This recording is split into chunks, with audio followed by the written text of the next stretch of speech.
What's shaking YouTubeites? Welcome to Lords of the Long Box and the CovrPrice Top Shakers of the Week. We're almost to the end of the week, boys and girls. We're almost there. I can smell it. It's so close, and I've had such a long week. I can't wait for this weekend. I know I never thought working from home you just get stressed out, but I'm getting stressed out. But while you guys congregate, man, let's play a little something different. This time, let's get a duo of DJs. Let's do it. Yeah. What is it good for? Absolutely. May I have your attention, please? We are at war. Say it again. Say it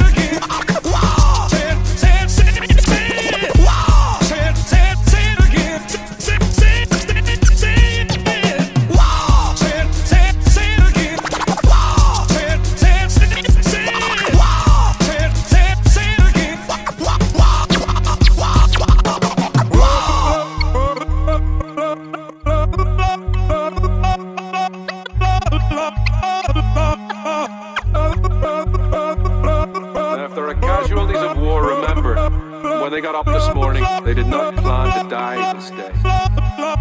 But let them dignity of death. Who wants to die?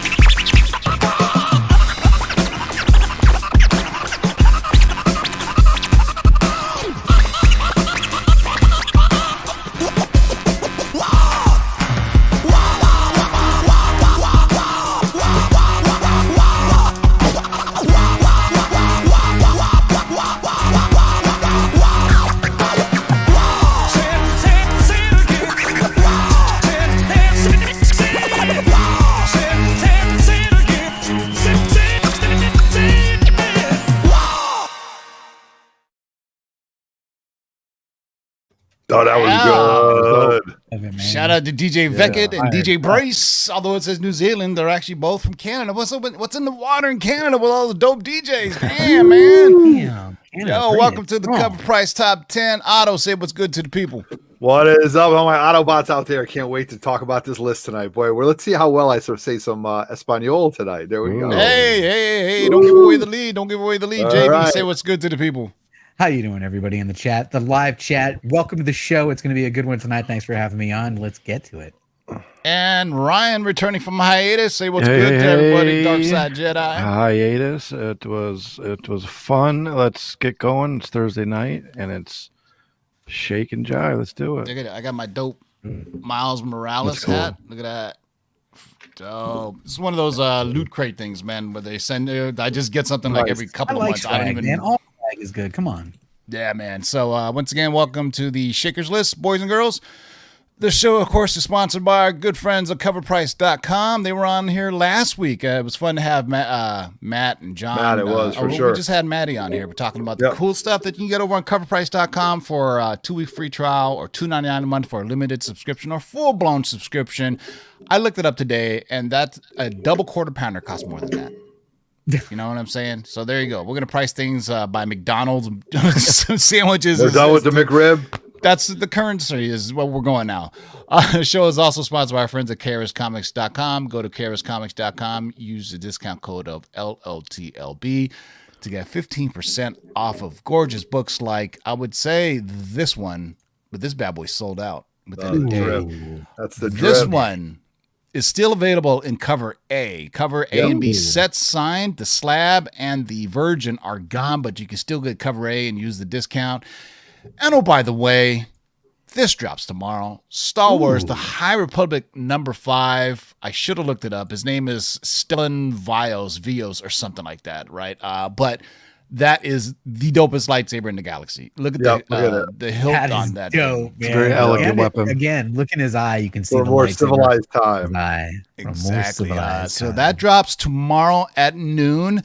9 a.m. Pacific. You can use the discount code of LOTLB to get 15% off. There's cover A, which is unsigned. I have the prices here. Let me. I should have been ready, but you know what? I've been busy today, so all you guys can kiss my patootie. There you go. Getting dirty in there, aren't I? So cover A is $25. Cover A and B is $60. Cover A Virgin is $40, and then cover B Virgin is $80, I think. And then slabs are $110 and $170. My eyesight is awful, by the way. And But all those just prices are before the discount, right? correct. Yeah. Once you apply the discount code upon checkout, and you get 15% off those goodies, boys and girls. So make sure you check out their other stuff because they drop stuff like this. They drop stuff like that. Oh, that That's was sold good. out. Yep. Mike Mayhew's been killing it. Warren Liu has been killing it. This is the Pinball other Star Wars machine is one that crazy. really sold out rather quickly as well. Of course, our gal Natalie was Sanders. I got a set of these bad boys too. The silk one I got is also dope. Once again, I love Warren Liu. I want to marry his covers. That's how enamored I am with them. You know what I'm saying? A shout out to Mo for the $2 super chat. What do we got for him for a super chat? So I don't have anything fancy like everybody else does, but you know what? Since you gave me $2, well, you know Meet him what? up back. Pay him. Pay that man his money. It should be for us since he gave us $2, but appreciate the super chat, Mo. Shout out to everybody in the live chat. There's 87 of you. We would shout you guys all out individually, but then the show would take at least an hour long. And toward the end of the show, make sure you hang out after we give you this list of comics. We're going to go over and look at see what's shaking today, boys and girls, as the kids say it, and see, because this list changes on a daily basis, as a matter of fact. So this comes from our friends at CovrPrice, focusing on new sales or the most interesting sales on their exclusive daily Shakers list. This list changes several times a day. Make sure you check it out every day to review some of the hottest trending books on the market. If you have the minimum subscription, I think you only see like the 10 Shakers of the day. If you have the full-blown subscription, you get to see all 50 of the Shakers of the day. And then you also get to see all the movers as well as the top 10. And the over-under, boys and girls, on books that are related to Falcon and the Winter Soldier, the TV show, is set at 3.5. 3.5, okay? So that just tells you what's going on with Falcon and Winter Soldier. And happy Falcon Winter Soldier Eve. The finale is tonight. I'm so stoked, boys and girls. All right, so 3.5. Put your bets in now. This first book has Send it in. All right, so let's get right to it. What do we got up first, man? All right. The first one on the list is Adventure Comics number 12 right here, or 515, however you like to say it. This is the 1 in 25 Guillermo variant. In 2010 and 2011, Marvel and DC produced some of the rarest themed incentive variants, okay? One of these sets was a series of homage covers celebrating DC Comics' 75th anniversary.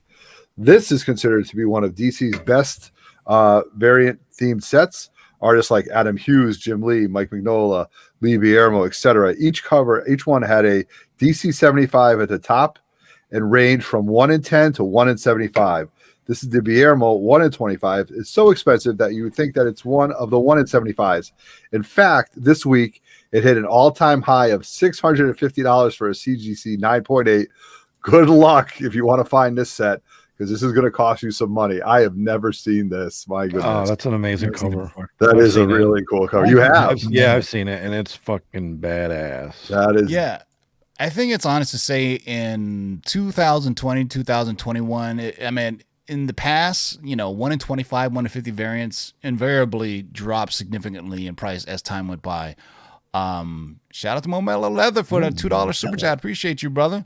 And that is dope. Lieber Bermejo also did the, and hopefully we're saying his name right, did the Silver Surfer, Marvel 6 Silver Surfer variant. That one is absolutely gorgeous as well. And that, so I think people, once they see an artist Come doing on, new he drew stuff, the bat dick, guys. Come on. Yeah. yeah, Did he? yeah. He's responsible for the Batwing? Yep. Yeah, well, he did the internals as well as the covers on that. So Yep. he has a very illustrative painted style. I guess I don't know how to say that. He encapsulates penis in the moonlight very well.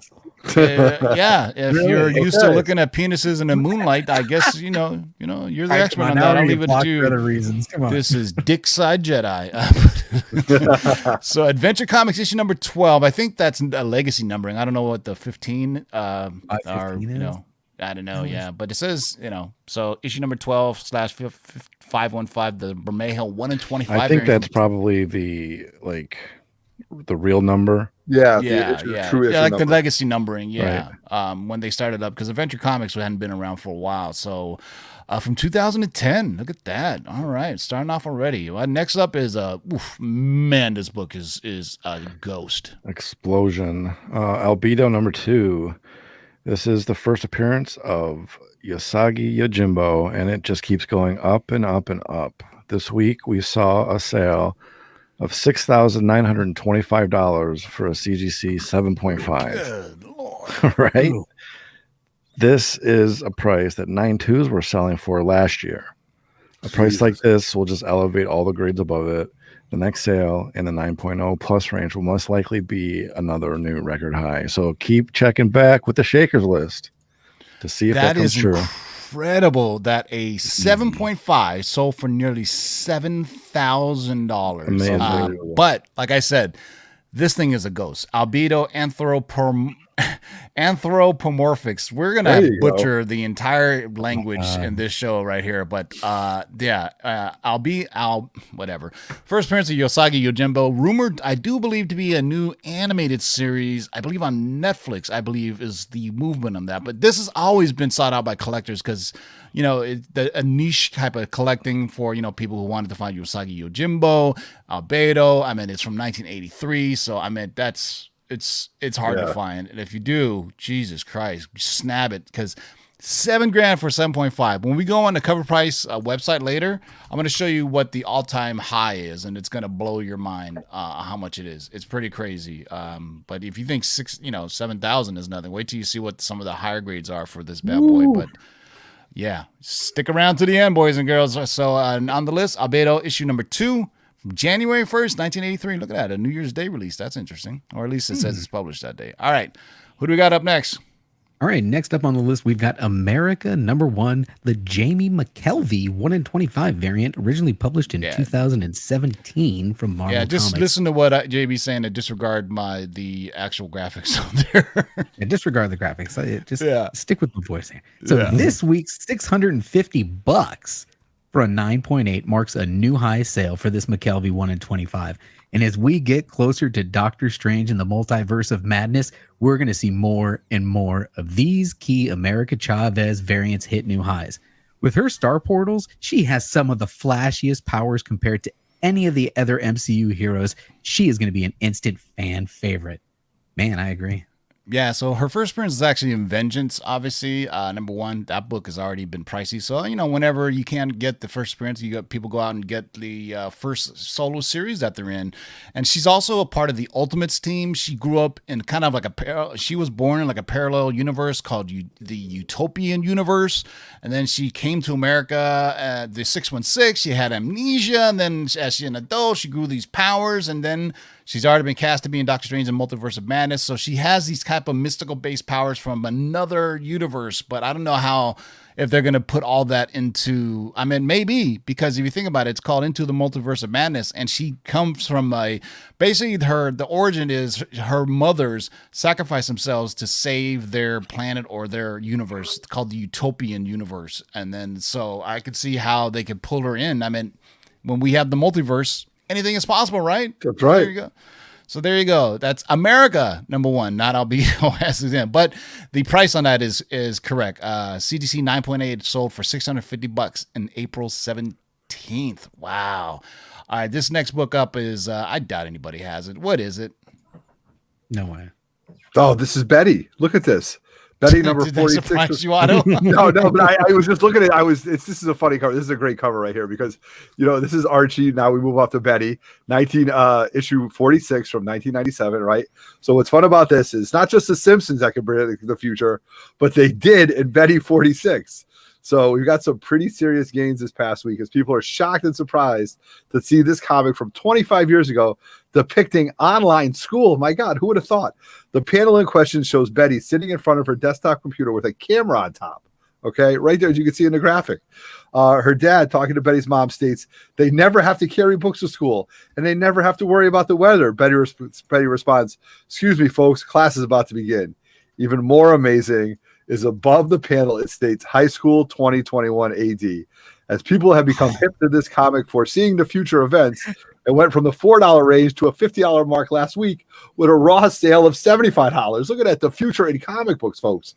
At this time, we have no graded sales report. Unfortunately, there's no mention of the toilet paper sellouts, the Tiger King, the Mandalorian, or the increase in comic books. But look at that. The future 1 out of 5 ain't bad. They predicted homeschooling. You know what I mean? I mean, what's interesting is this came out in 1977, and they even had high school 2021.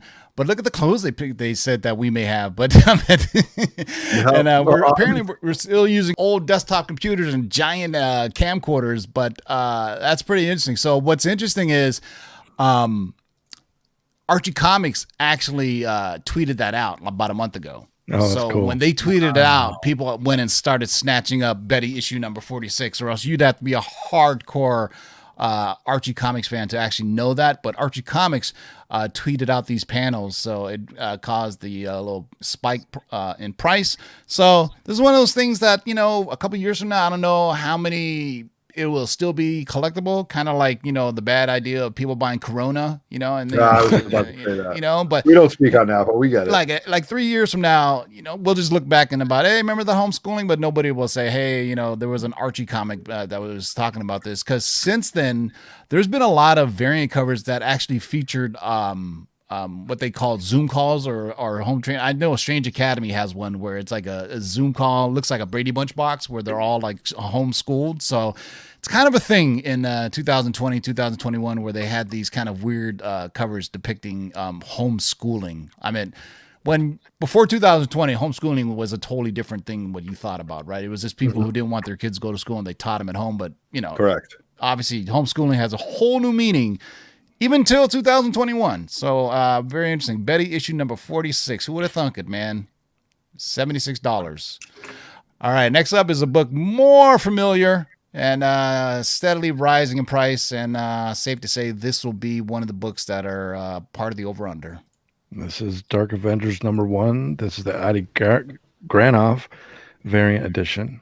Out of Falcon and the Winter Soldier, speculation seems to focus on the Thunderbolts, which we will get to later. However, there are some speculating that it will instead get to see Dark Avengers.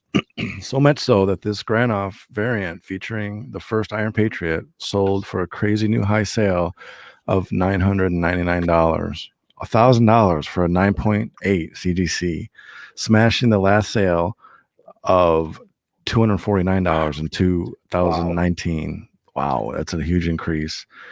We feel that a lot of larger introductions need to happen for the Dark Avengers to be introduced, including the intro of Norman Osborn, which would be very important for the storyline to work. It does have complications, though, being owned by Sony. Norman. I don't think that's going to happen. Do you? I don't know. But look at that. 0 for 5. I mean, people are... Newbie Comics is 0 for 5. He's whiffing. Big Dave loves comics. This is the first appearance of Iron Patriot, which was kind of like the, Norman Osborn's kind of fake character. There was rumors that Bryan Cranston was being eyed to be playing Norman Osborn, and that they were working out a deal where, they're going to put him into the MCU somehow. I mean, he's a big character, but we've always talked in this show before that Marvel doesn't want to put all their eggs in one basket and have Sony pull the rug from underneath them like they did with Spider-Man for that 1 month. So be interesting what to see. But so this is the first book that we put as the over-under on Falcon-related soldiers, right? Because if you saw the last episode, I mean, you got Baron Zemo going to the raft. In the comics, the raft obviously holds all the criminals. Then you have the Countess show up, and you slowly see John Walker perhaps descending into madness as well. So you have the formation of what looks to be a Thunderbolt type team, maybe not the exact same team that's in the comics for obvious reasons, because some of those are some Z-list characters that are on the Thunderbolts team. But yeah, I agree, Tribal Guys. I think what's his name? Bryan Cranston would be perfect as Norman Osborn. Just as his on Breaking Bad. You know what I'm saying? He would be incredible. But there you go. Dark Avengers issue number 1, the Adi Granov 1 of 50 variant. Look at that, from 2009, man. That's crazy. Well, at least this variant has features a first appearance. But there you go. Yeah. For all you people specking Dark Reign, people are like thinking this was just a dollar bin issue from way back when. But you know what? People have been waiting on Thunderbolts for a long time, so we'll see if you shall get your wishes. Next up, shit, one of our favorites. Ooh, retire. We go Darkhawk number 1 news stand. Originally published in 1991 from Marvel Comics. Now, it was insane to see X-Force number 1 trend this year, right? But for Darkhawk, a former dollar bin book, we get the recent price bumps. Darkhawk, it's a 90s creation that came out a year before the introduction of Image Comics, which brought an influx of new readers and collectors. There are young collectors out there that literally grew up with Darkhawk, who was peppered throughout almost every key Marvel title at the time. Now, nostalgia is strong with this first appearance. While there's no hint of content, the producers' heads of Marvel are keenly aware of fan favorite characters like Darkhawk. Speculation believes, and even we agree, it will eventually see him introduced into the MCU at some point. For now, this book is going nuts, with new highs for this news stand at $875 for a CGC 9.8. Crazy, man. Damn. Well, just for full disclosure, on this channel, we had a scoop from our man Mikey Sutton that Disney Plus was developing a Darkhawk Disney Plus show for the Disney Plus platform. So there you go. When he'll show up, I don't know. But man, this was 1991. These were pretty big print runs, even for Darkhawk, when they were just throwing out tons of all kinds of crazy. Who would have thunk 4 years ago Darkhawk number 1 would be a 9.8? Yeah. That is crazy, but I hope they do the more cosmic version of Darkhawk. Part the Raptors, the Fraternal Order of Raptors, because that's a much more interesting story. But Darkhawk also has ties to like the New Warriors and the weird things like that in the MCU. He's kind of been all over the place. But when he went cosmic, his powers went crazy. Like he went like cosmic level, and there was a lot more storytelling. I think right around in the 616 and the Marvel Comics, when they're doing the Annihilation story, is when they started doing the Darkhawk story, where he goes, I think there was a character named Talon and some other guys, and then that's when he found out about the gem that he has that is tied to the Raptor Order from the cosmic side. So there you go, man. Darkhawk number 1 from March 1991, hitting a cool $879 for a 9.8. All right, who's up next? I am. All right. Let's see if Otto can pronounce this correctly. Here we go. Let me take a drink of my Bev before I get started with this. Get a drink of your Bev first. Here we go. All right, everybody. This is I'm going to screw this up. The El Soprendente Hombre Araña, number 148. Sounds good enough to me. All right, good. The Editoria de... I can't think. No, I screwed this part up. I can't say this part. The Periodico, I can't say that last part. Periodicos. The Periodicos, yes, La Francia from 1973. As we noted in the past, foreign versions of key characters like Spider-Man are on the rise. However, El Sorprendente is a little special. Back in the 70s, the publisher La Prensa took it upon themselves to reprint Spider-Man stories in Spanish. However, at the point where Green Goblin kills Gwen Stacy, they made a decision to write their own stories. And starting with keeping Gwen Stacy alive. Plot twist. Yep. They printed 45 issues featuring original stories centered around Peter Parker, Spider-Man's relationship with Gwen, including their marriage. They have never been reprinted and are quite collectible. We slowly add these as their rare sales are starting to pop up. This week, we saw the only sale we've ever seen for this issue, and a buyer jumped on it. Ready for this?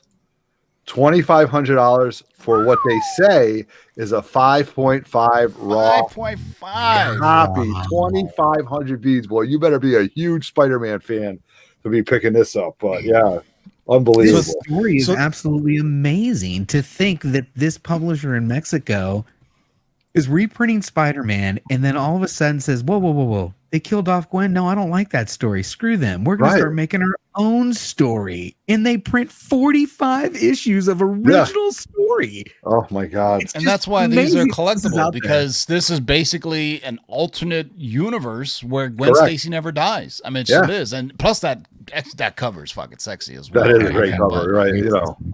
But from 73, no less, too. Very pop culture. Yeah, no. I mean, they never got released in the U.S., so, you would have to buy them now on eBay, or I doubt you would go to Mexico and find them anywhere, but, they're super rare if you could find them. But issue number 1, forget about it. But it doesn't matter, because it's the later issues when Gwen Stacy still lives. Because if you just followed it, through the first whatever issues, it's all, as Audio likes to say, linear storytelling. It's just telling the same story Spider-Man. But at one point where Green Goblin kills Gwen Stacy, they said, no, he didn't. Let's continue. And then they get married and the story continues on. So there you go, man. So 45 issues of new story. That's fantastic. I wonder what the, probably historians would know, like if Marvel was like, go ahead, you guys continue to do this, or if they just did it on their own and then Marvel found out and was like, hey, stop what you're doing. You know what I mean? It would have been cool is if there was an animated version of this and where they just continued to tell the story. But I mean, that's a pretty damn sexy cover too for Spider-Man from 1973. Look at that. Yeah, I would have bought that as a kid. All right, so El Soprendente, Hombre, Araña coming in from issue 148 from 1973. A raw dog, 5.5 estimated for $2,500. All right, next up is another book on the over-under list. Here we are. This is The Incredible Hulk 449. So in the episode 5 of Falcon and Winter Soldier, there was a blink and you miss it reference within the end credits. In one panel is a note stating, according to Thaddeus Ross, all information regarding the Enhanced Humans Act had been reported to be classified by Major Donovan of Special Unit, with Zemo heading to the raft, the base for the initial Thunderbolts. And this quick Easter egg, speculation started booming on a possible Thunderbolts formation. If you recall, Zemo originally formed the team in the comics after all the heroes disappeared during Heroes Reborn. However, it's also worth noting that Thunderbolt Ross oversees the raft, and even his name has a direct connection to this possible team. While we have more questions than answers right now, we're closely watching this first appearance of the initial team. Hopefully more info comes out of episode number 6, that will either boost this spec or kill it regardless. It's currently hitting all new highs with a raw sale at $250, and get this, a 9.8 at $888. I think that's coded as well. 888. I'll tell you what, I'm glad I picked up my 9.8 when it was $400. Yeah, so we actually expect that a long time ago we had a scoop from Mikey Sutton that there was a Thunderbolts Disney Plus series coming. Don't know if it's going to be more than one season and which characters are being used. I had to go back to the video, but we had this on our long-term spec list probably about a year and a half ago. About almost. Yeah, and at that time, we knew for sure it wasn't going to be Norman Osborn because of the kind of legal ties that they had with Sony, so that's yet to be seen. But if we see tonight, at midnight for us at least, we see Thunderbolt Ross at the raft, you never know. We already know Thunderbolt Ross is going to be in the Black Widow. Well, we don't know if he's going to be in here. We still don't know who the power broker is. So, so far, if you're playing at home, the over-under is at 3.5. And what, we have 2 left that are ties to it, right? Two of them so far. So that one and this one. So we have 2 books left. So if you played the under, you're feeling pretty good. If you're playing the over, you got to be worried a little. So Incredible Hulk issue 449 from 1997, $888 for a 9.8. My God. All right, what do we got next? Oh, man, look at this. Some Golden Age goodies. Oh, this is amazing. Are you guys ready for this one? Next up, we've got Marvel Mystery Comics number 4, originally published in 1940 from Timely, prior to them becoming Marvel. Now, this week we saw a massive sale of a book you can only call a grail. Marvel Mystery Comics number 4 recorded a sale of $21,600 for a CGC 1.5 copy. A $19,250 increase over the last sale of this exact same book back in March of 2017. That's an increase of over 800% in just 4 years. Not only does this book have an Alex Schomburg cover, but anecdotally, it is also the first time a Nazi flag appears on a comic cover and the first cover appearance of Submariner, whose first newsstand appearance was just 3 issues earlier in Marvel Comics issue 1. With only 29 universal graded copies of this book on the CGC census and no universal copies coming up for sale since the same book sold back in 2017, it's no surprise there was a bidding war to add this extremely rare book to someone's collection. Wow. Look at that, man. So you got the Human Torch, the first one, the Android version. You have the first version of the Angel, Kazar the Great, and the Submariner. And here I want to tie this together with another book that's on this list. So arguably you have some members of the Invaders on here. You know who else was on the Invaders that's on this list? Kind of. Miss America. But not this one. There is the original Golden Age version of Miss America. She was part of the Invaders with like the original Golden Age version. So just look it up. She's not the first Miss America that showed up in the Marvel Comics. She's actually the second or third one. There was another version of her that's that was like a teen hero or something like that. But if you look it up in the Invaders, there was one female character. Her name was Miss America. It was also, and who else was in the Invaders? Namor. There you go. See how I tied it all together? So, put a bow on it. All right. So Marvel Mystery Comics issue number 4. This is just one of those things from 1940. If it comes up on sale, people are going to buy it because it's just so rare that you rarely ever see them. Typically, you'll see these at auction or something like that. And this was, a graded 1.5, 21,600. I wonder if it was a buy it now. It's hard to tell, but man, that's over. I think it was a bidding war. Yeah, 1.5. I mean, when you're something this old, doesn't even matter. That's why it's even more mind-boggling when you think about the Action Comics that just sold, and it was what, an 8.5? Yeah. Unrestored? Yeah. That's amazing. I mean, this is a 1.5. So, I mean, then I don't know how. And I remember I read that Action Comics they found it in between magazines. I was like, yeah, right, come on. And it was a state in perfect condition for its existence. All right. So Marvel Mystery Comics issue number 4. Look at that. You got Namor knocking out Nazis and all kinds of crazy stuff in there. So there you go. Mystery Comics number 4 from 1940. $21,000 for a graded 1.5. There you go. Or for the price of 12,000 double quarter pounders. You could have had this.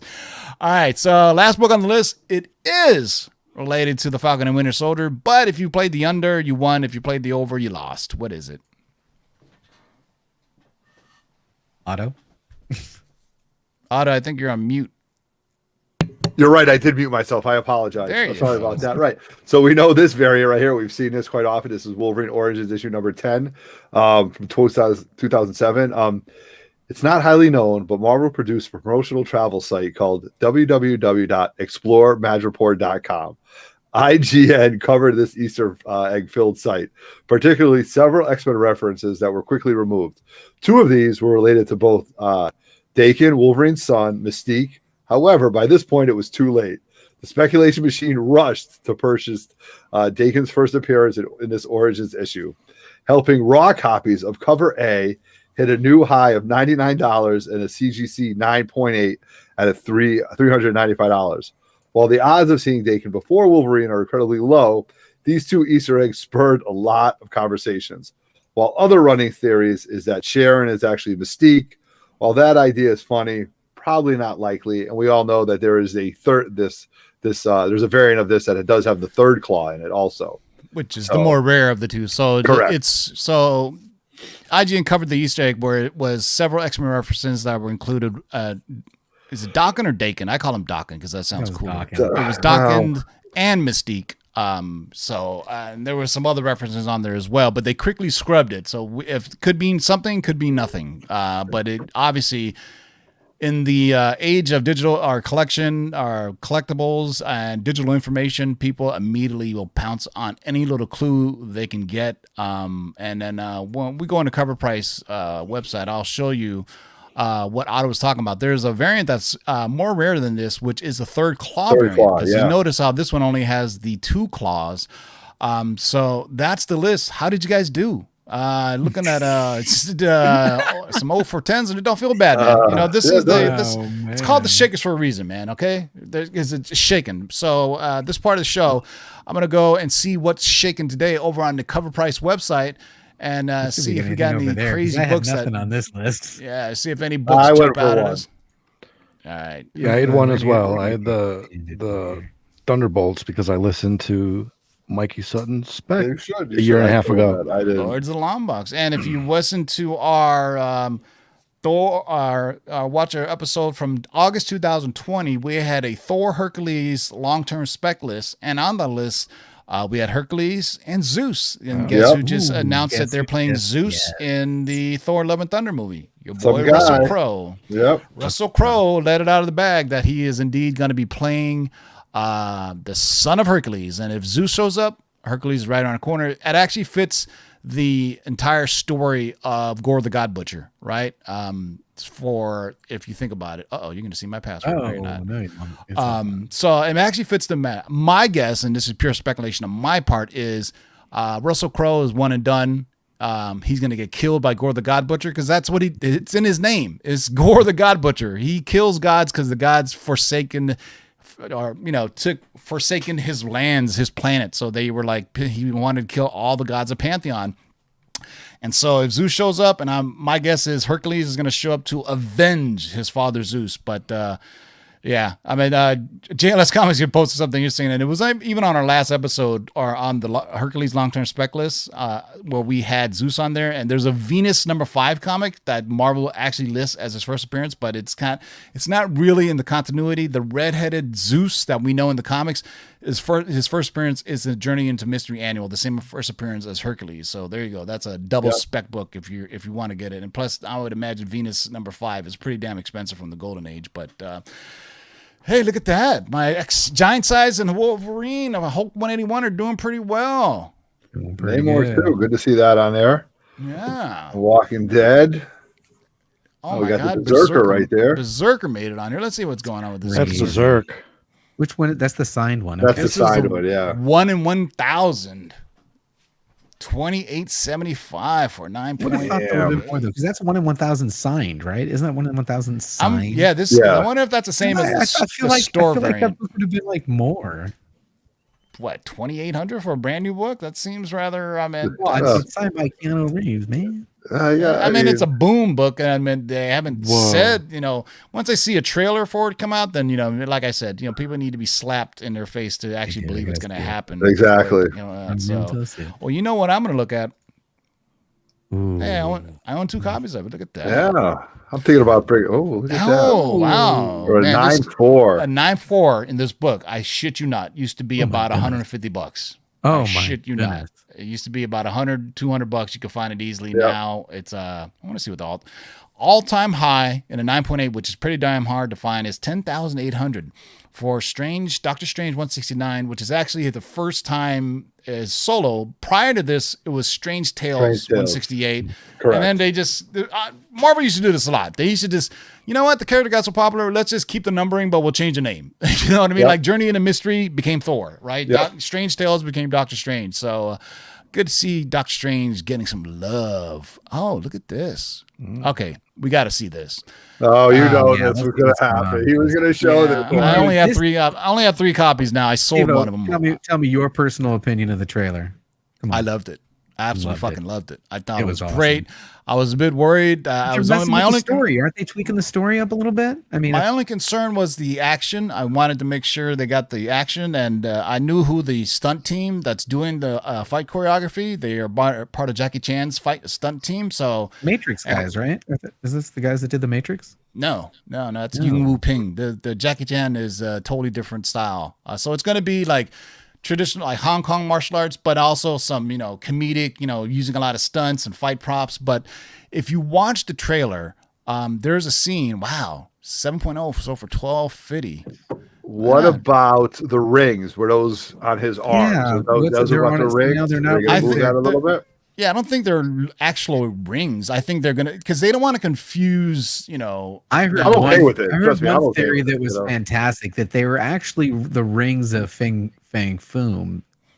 Yeah, So in the Marvel no. comics, Rings to fit each a dragon. ring has That's a why they different. fit around his Each arm. ring has a different power. The dragon in the comics is actually an alien that crash lands on Earth. Yeah, so Foom is an alien. yeah, and there is a scene where there's a character that has these bands around their arms. So we never, it's hard to say because all the bands look the same because each ring is supposed to have a different power. But also, it also shows that Wing Wu, the character played by Tony Leung, and it's Shang-Chi, by the way. People have been pronouncing it incorrectly this whole time. I remember Kevin Feige first pronounced it as Shang-Chi when he announced it at San Diego Comic-Con, and then Simu Liu said it again when he pronounced it after the trailer. Shang-Chi. Shang. So it's basically SHONG instead of Shang. That's like the Mandarin way of spelling it. But there's a scene where it shows like Ming Dynasty era type like horses traveling, fading a castles. That tells me that the Mandarin or Wing Wu is quite possibly immortal if it's the same character. And there's a really dope scene where it shows, I think it's Wing Wu, the character, like he's in all white and he's attacking somebody from down low, and it's a female wearing green and yellow. Yes, right. Which Talk about pertains to the first ever female Iron Fist. She's like the pirate queen or something like that. That character came out in, I think, Brubaker's run, and one of the Immortal Iron Fist characters. That would be a great book to spec on. I mean, maybe it's just the color the same, but there's a particular scene. Go follow my Twitter. I posted it, and it's Wing Wu's character fighting a gal wearing green and yellow, which are the colors of Iron Fist. So, but like anything else, Iron Fist is a mantle, like the Sorcerer Supreme. So, so that could be one of the first ever female Iron Fist and one of the first Iron Fist. Actually, most recently, I think they go back to like the Avengers BC with the Iron Fist. So, I mean, they kind of really changed up a lot to where it goes way back when. This Wolverine book continues to go crazy. Popping. 9.8 for $11.50. Our boy Gamba getting some love. Maybe I'm they thought he was. Tales of Suspense 50 is not on this yet. First Mandarin. That book is a ghost. Yeah, it is a ghost. Let's look at some other stuff here. What, really? Are we still on this? Really? Yeah, really, James? Come on. Stop it. All right, so Ultimatum. First of all, it's a gorgeous cover. It is a pretty dope cover. Yeah, Finch killed out. 9.8 for $867.99. For those who still think Ultimatum is coming, which pretty much they think that debunked that. But Maximum Carnage. Hey, look at this. We haven't seen this book in a while. Whoa, yeah. Punisher #1. This is the miniseries. What's interesting about this? It says it's a 1 in 4 miniseries, but if you see me cycle, if you see me cycle through these 2, 3, They're like 4. It's selling too good. Don't stop. There's keep 5 it of them. Five. See that? So from issue 4, there are like 4 in a 4-issue limited series, and they're like, "Fuck it, let's do a 5th issue." So let's go back and look at #1.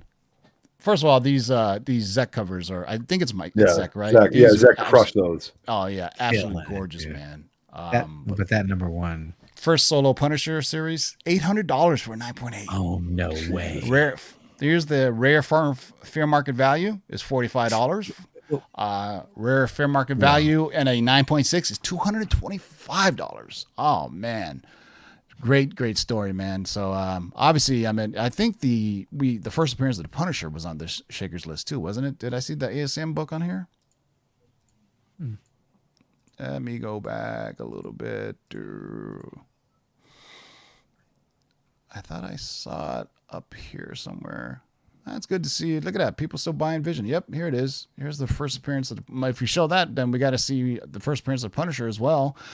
6.5. Jesus Christ, that pissed me off. I sold mine. Well, I traded mine for a Strange Tales 110. So it's 5.5. So I'm happy. You know what I mean? Because I got my favorite character in a higher grade. But man, 6.5 for 31.50. People, it's called the Feige effect, right? Punisher can come on Netflix, but doesn't mean anything until Feige gets them, and they can actually put the 3 letters MCU beside their name, and that's when it really blows up. Let's take a look at a DC book, man. Where's the DC book at? There's one right here, man. Batman. We got Hawkeye right there. We got First Zatanna. $914. Let's go look at that Zatanna book. Actually, I got a nice copy of that. Somebody gave me a good price on that. Hawkman number 4. Yeah. First appearance of Zatanna, 5.0 for $1,000. I still think it's undervalued. It's up for 9.6 is $9,000, but 5.5 for $1,000 for a character that's coming to the DC. I think that's pretty cheap. I think that's cheap. pretty well priced, but it looks like there's a big gap between a 5.5 and a 9.6. That's pretty interesting. Go to that ASM 14. Is that a 1.5 that sold for $1,200? Yeah, this book is just unbelievable.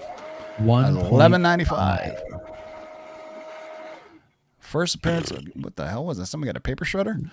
First appearance of the Green Goblin, a 1.5. Good 1.5. Lord have mercy. This is their, it's only a matter of time before the Green Goblin comes, right? Hold on, go back. Go back. He wants to see something. Yeah. What's he want to look at? So look at that. A 1.5 sold for $1,200. The average sales for a 4.0 is there's going to be a market correction coming. There's going to be some corrections. I'm so glad I have a 5.5. You have a 5. I have a 4. 5. I have a 5.5 signed by Stan Lee. Ooh. If you look at these, look at that. That I bought for $900. They rarely go on the market. Look at 9.8s are selling for 71. I can't believe that. I have a question. I have a question for you, and I mentioned this earlier. What do you think the sweet grade is for Silver Age Key? 5. Because I've been shopping and it's low. 5 I'm and between 6. 2.5 and 5. Seems Silver to be Age Key. What's Silver your Age description key. of a key? Because you say like X-Men or Fantastic Four. I would say like no, like Avengers 1. I'd go as low as a 3. I'd go from 3.5. 3.5. Definitely not in the 5s. No, but like for like a first Namor or for like First Galactus or something like that, like 5s are my sweet spot for those. Like sweet spot, huh? Yeah, for those kind of books. But I'll take whatever. You give me an FF 1.5. No, like Avengers 1, FF 1, Daredevil 1, X-Men 1, all those I would say 2.5 to I would at this point 1.5 because that's what I was trying to explain. You're gonna get priced out. Afford. They go, well, if everything's trending up, what should I get? You get what you can afford because it's trending up. Well, you get what you can afford and what's available. No, you get what you can afford and you get what's available. If you go out looking for it on eBay, you're going to be competing with, could be hundreds of thousands of people who are looking at it. Forget who's bidding on it. You just people who are just looking at it, watching it, and just saying, I'll look back on it because, you're better off doing a private sale or something along those lines, or even at a show. I hate to say it, but on auctions, you're bidding against basically everybody at home who has the same thoughts you have right now. And it used to be at shows they're more expensive, but we haven't had a show for so long. But there's alternative methods too, where you see people on Instagram selling or people on Facebook are selling. And not the days of where you're getting keys. If you're buying from a private party, probably it's always best if it's already slabbed. But if you can see it in person, buy it raw. I would say, right? Yeah, I agree with that. The Avengers 6, that's because of Zemo, but that's the wrong Zemo, isn't it? That's not the Zemo that we're talking about. That's not the Zemo that's in the show. So no, why that Zemo was Captain America 275. Yeah, that's so there's Baron Helmet Zemo, and that's a sale that someone didn't know what they were buying. They didn't know. They're like, this is the wrong Zemo. Oh no. Well, it's also just. But it is Zemo. It's an early Avengers too. So yeah, it's issue number 6, and it's the first appearance of the Masters of Evil. Yeah. Is it though? Click on it. Should be. Yeah. Introducing Zemo and the Mask. It tells you right on the cover. Yeah, so later on in Cap 275 is another version of Baron Zemo. It could be a son, Helmet Zemo or something like that. So I think there's another example of this on this list. If you scroll up a little bit, they just introduced that new character in the last episode from Seinfeld. What's her name? The Araña. Yeah. And there's some spec right there that Doctor that Strange Tales, but that's not her, right? That's not her. No, the other one is it's the cover that features. It was on our here. I'll show you actually what. But is that another example of wrong spec? Yeah. Where people jumped off and went, "Oh my God, that was her name. Let me grab it." You know, because they looked it up on Google and then it said that was her first appearance of Contessa something La Fontaine. This is her. This is their first appearance here of the character played by Louis Dreyfus. Oh my God, we're both going to kill it. Jesus Christ. Yeah. This is actually the first appearance of that character, that version of the character. There's multiple versions of Madam Hydra that appear in the comics, so somebody would have to look up why. Let's see on that Shakers list. Because where'd it go? Tales is this is the first appearance of Black 52 Widow. Is Black Widow, yeah. So that's Black why Widow, yep. That's what I was gonna say. This book looks familiar. This is Black Widow, so look at that way Black Widow looked back then. Look at how she was dressed. Yeah. So no, there's multiple iterations of Madam Hydra. One of them is Viper as well, who was Viper. Madam Hydra. That's the one that I think that this character is. So I wonder what, and I think I saw this. No, this isn't Viper either. Viper is relatively newer. Matter of fact, Viper already appeared. Let's see, first appearance of Viper. But wasn't Viper part of the Madripoor and Wolverine storyline? And I think they're already there. It kind of makes sense. You are you're throwing like 20 different things. I mean, no, Jesus, Viper. You're in the Fox films. Viper already appeared on screen. It was the blonde lady. Correct. Okay. Oh. So then there was the Viper that's in the comics. He was a mutant. Yes. Yeah, and that was in Captain America 157. Correct. Right. Yeah. So the confusing thing is they both held the mantle of Madam Hydra.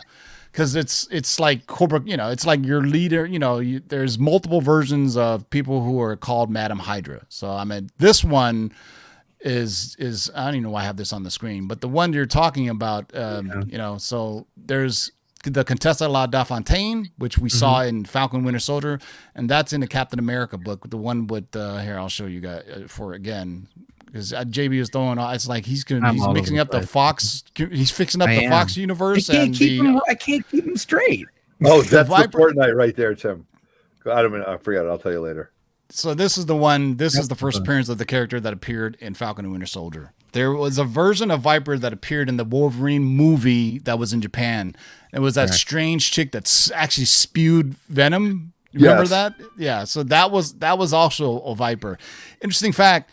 This isn't even the character that appears in Falcon Winter Soldier also appeared in the Nick Fury film, played by Lisa Rinna. So there you go. We talked about this on the top 10. There was a Nick Fury Agent of S.H.I.E.L.D. movie made for TV starring David Hasselhoff. Oh God. Yeah. And Lisa Rinna played Contessa Dalla Fontaine, whatever her name is, aka Madam Hydra. So it's kind of interesting when you really want to know when when they first appeared. It just goes to show you, back when Nick Fury Agent of Fury or Nick Fury Agents of S.H.I.E.L.D. came out, the TV show or the movie with David Hasselhoff, people weren't expecting anything at all in the comics world. Like if you remember the X-Men movies, I mean, we're in a whole new era now where comic books kind of are the first time something happens, people immediately go and they look at the comic book to see if it's worth anything, right? We're a whole new world of collecting, right? We'll go full screen now. Mortal Kombat comes out tomorrow, and that's not even known to be a comic book property, but look up Mortal Kombat prices, and you'll see that book has gone crazy now. Thundercats, not originally a comic book property, but as soon as... that's why when I saw the Shadow and Bone series that's coming on Netflix this weekend, I was like, I heard of Shadow and Bone. I know it's a book. Did it ever come out as a comic book? And there was no comic book for it. So I tried. But it's weird. It's not all things are, it has to be, I would say, the big two for sure. On indies, they're hit or miss, right? Umbrella Academy was great. Deadly Class, right? If you think Deadly Class was good. I was a fan of that. But it'd be curious now if Deadly Class came out in 2021, how people would react to that comic book now. Because now, obviously, 2 years ago wasn't the same as it is right now, where we have a large influx of collectors that are pure comic book collectors and people who are coming over from other worlds of collecting either cryptocurrency. I know definitely trading card collectors are coming to our world of collectibles, and that's why we're seeing this price bump. If the price, I don't think there's a bubble, but I do believe there will be a slight correction when there's a sell. Correct. Right. I think there will seeing be some correction in some books. I think something like the Ultimate Fallout 4s. No, it's like stock prices. Anything that doesn't have a strong foundation in the financials, the stock price will adjust itself. Just like blue chip comic books. Those first appearances that have a good foundation, their values will continue to hold or increase. We're Journey into Mystery 1, Action Comics #1, Tech 27, right? All these known issues, first appearances of known characters. I think those comics will never ever dip below a certain price anymore. But just like companies that have questionable financials, and you see a character that maybe is an image book that shows up in one thing and then dies, that's something that, the price will drop on. So, I mean, we could do a whole episode on it, but, I think most of collectors realize this. But you got to be careful about inflated prices for the people who are actually trying to pump and dump. And those are the people who are coming in that are, from the world of, dumping, trading cards and all that other stuff. Well, just be leery of it. And that's why CovrPrice is a good tool, because you can kind of see a price range go, and you can see jumps of it going. If it jumps like 50% on just one sale, that's probably an outlier, right? You want to get, I mean, there's a whole reason people use a 90-day GPA, right? Back in the day, right? That's because that gave you a 90-day average of prices. Shout out to my boy Sil for the $5 super chat. Lords and Lombox, home of the Zeus Scoop. That's right. Sil, I appreciate that, brother. You go check out Sil Abdul if you want to help restore the Snyderverse. He's talking about it every day and talking about how evil Walter Hamada is. So make sure you go support our boy Sil so he can restore the Snyderverse and get his proper credit in the world of the Snyder Cut verse. But all right, we're on an hour. What are you guys' predictions for tonight's finale, man? We're just throw it out there. It doesn't have to be comic related to a comic book or anything. What do you think is going to happen? Mephisto's going to show up. Oh, stop it! Come on, I predicted that 2 years ago. Come on now. I don't know. I just want to see it. I've been interesting. I'd love to see this. You know what? I do want to say though. I'm sorry, JB, to interrupt you, but this is whereas WandaVision was just like a kind of like a one and done. This could be an ongoing series, and I think they're going to play this off to be an ongoing series because this could be like just something that they can have different seasons of because of the relationship. I will say in the last episode, the interactions between Falcon and Winter Soldier were by far some of my favorites, and it shows you their chemistry on screen, and that's why I think they're going to keep it that way because there's so many different story arcs that they can do with this. So this isn't going to be the last episode, Boats and hoes, man, boats and hoes. You know what I'm saying? What do you think, JB? What is going to happen tonight? I think there's too many clues pointing at the Thunderbolts, but then there was too many clues pointing at Mephisto. So I don't know. I'm just saying. I think when this is all said and done, it's going to roll right into a nice big, teaser release of this is coming. And look, Brian, I know you haven't watched any of the episodes yet, but what do you think's going to happen? I'm going to go with everyone's theory of Thunderbolts. Fingers crossed. Right.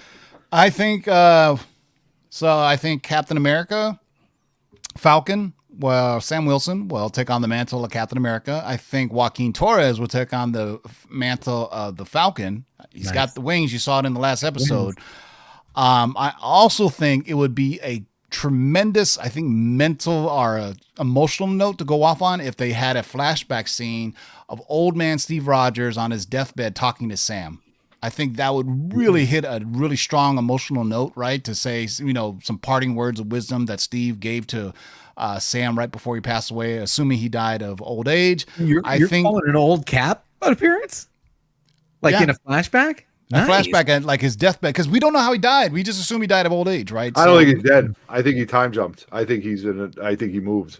I think he's dead. I think he's dead because they had a funeral and Sam knew. I mean, Sam was legit sad. So yeah, I think he's dead, and that would be a great and Sharon Broker and the Power Broker, Sharon Carter and the Power Broker. It just seems too obvious to me. I don't know, but it could be. Yeah, but it'd be interesting if they do say who the Power Broker is, and it's a character we know who is, but it's a first appearance. And also, obviously, I think my really wild guess in the dark is Elijah Bradley. Is that his name? Yes. Elijah Bradley will Grandson. take on his Isaiah's grandson will join the fight. Yeah. Yep. Nice. And you will eventually see him part of the Young Avengers. I think it's finally because it's his grandfather. And if you think of his blood has that genetic makeup from the super soldier serum, he could have passed it on to his grandson and it may be dormant, right? Until something happens. And then next thing you know, Eli is like, yo, I'm Patriot. What's happening, guys? Let's go kick some ass. So there you go, man. So that's what I'm hoping for to see. I mean, obviously anything happen. I think the runtime is going to be a little bit longer, but I think it would be great. Can you imagine just the tearjerker to see like Cap on his deathbed? Because we didn't really. That'd be crazy. We got to say goodbye to him, but it was a happy ending. The last time we saw him, he was dancing with his Tim gal. just wants everyone to cry. Shit. Yeah, Yeah. man. Power because we still don't. We need to find out how he died. Right? Did he die of old age? Because he was like 108, 19 years old. He was born on July 4th, 1918 or 1919 or something like that. But he's been through so much shit and time traveled so much. We don't know what's going on. So it'd be nice if you have a Falcon Winter Soldier. You have to show just a little bit of Steve Rogers, right? And I think John Walker does go full on baddie, and the Thunderbolts are up here. But I think that's kind of obvious too. If we go back to Magic War, but it sounds like the Flag Smashers are going to Louisiana, right? Because because Batroc, the lead person, said, I want to kill Sam Wilson, right? I think they were getting ready for New York for that. They were taking over. Yeah, they're going to New York. I'm sorry. Yeah. So they found out all the phones were pinging for this Flag Smashers, and they're going to New York. And so the guys from Louisiana are going to meet up in New York. We're going to have a battle royale in New York. But in New York, we all know that's where all the heroes live, right? So I'm guessing Spider-Man, Daredevil, and Moon Knight all come in and help. No, I'm just kidding. That'd be crazy. So basically, you see all the street level heroes fighting Flag Smashers. All right. Any last words, Darkside Jedi? I got nothing. Thanks for joining us, everybody. Appreciate it as always. Looking forward to the next one. JB, any last words? Yeah, thanks for having me. I'm actually taking a little time off of the channel, taking care of some stuff at home that's really important, and I'll be back in a little bit. All right. Otto, any last words? All right. Yeah. What's up, everybody? Thank you guys for watching. 3 Men in the Basement going on a road trip. We're heading up to New Hampshire for the Old School Comic Show. First one in a long time. So should be a lot of fun. That's what it's called? It's just called the Old School Comic Show. Yep. All right. At the Everett Arena in New Hampshire. Apropos. I still got to pay to get in, though. They should let me in just because they named the place after me. But anyway, so stay tuned for YouTube, either 7 or 8 o'clock tomorrow night. We're going live from the hotel. This is the hotel where everybody's staying at, so you never know who's going to jump on 3 Men in the Basement. So we'll have videos of the before and after setup. Could be your favorite writer / artist that you guys ran into at Terrificon, right? Exactly. Tom King, is that your favorite artist? My favorite artist. My favorite artist. Go ahead, Ryan. Say it, Ryan. Go ahead. I was holding back, and Tim said it for me. No, there you go. Great. All right, awesome. All right, thanks for joining us, boys and girls, for the Shakers. Enjoy the Falcon Winter Soldier tonight, and I will see you. You know what? I may pop in on Saturday to do my review. I already got my tickets for Mortal Kombat, so you may see my non-spoiler review of Mortal Kombat. I'm going to see it in the theaters, and then I'm going to watch it again on HBO Max. It's always, to do a proper review, boys and girls, you got to see a film twice, just to make sure it's really good or really bad or whatever. You know what I'm saying? But I celebrate the positive on a show, so typically if movies suck really bad, I rarely will do a review on it. So hence, you didn't see my review of Justice League, not the Snyder Cut, the other version. But anyway, actually we did review it on here, and I actually gave it a positive review, didn't I? I gave it like a 7.5. So. Yeah, it's not bad at all. So Sunday, Mikey Sutton will be live on Letters of the Long Box. We're going to flip the script a little bit, and it's just going to be a pure MCU scoop. We're not answering any letters. It's a pure MCU scoop this Sunday, 5 p.m. live with Mikey Sutton from GeekosityMag.com. He's going to come on here, and we're going to scoop some stuff. Lots of stuff, all big MCU related items. There's no letters at all. You guys are going to be part of it, part of the live audience, 5 p.m. Pacific on Sunday. If you guys want to join in on the live show, feel free to hop on the video, man, and then we'll mess with the live chat a little bit, guys. Till next time, boys and girls, keep digging in the long boxes. Peace out. Peace.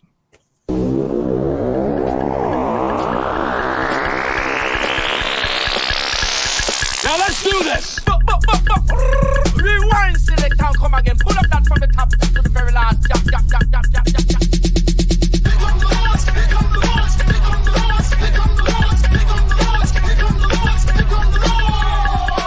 Who are you to make their lives bitter in hard bondage?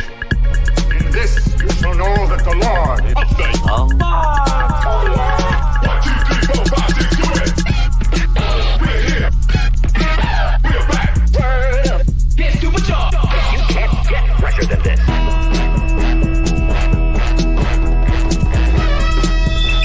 In the great hall of the Justice League, there are assembled the world's 5 greatest heroes. Their mission, to fight injustice, to right that which is wrong, and to serve all mankind.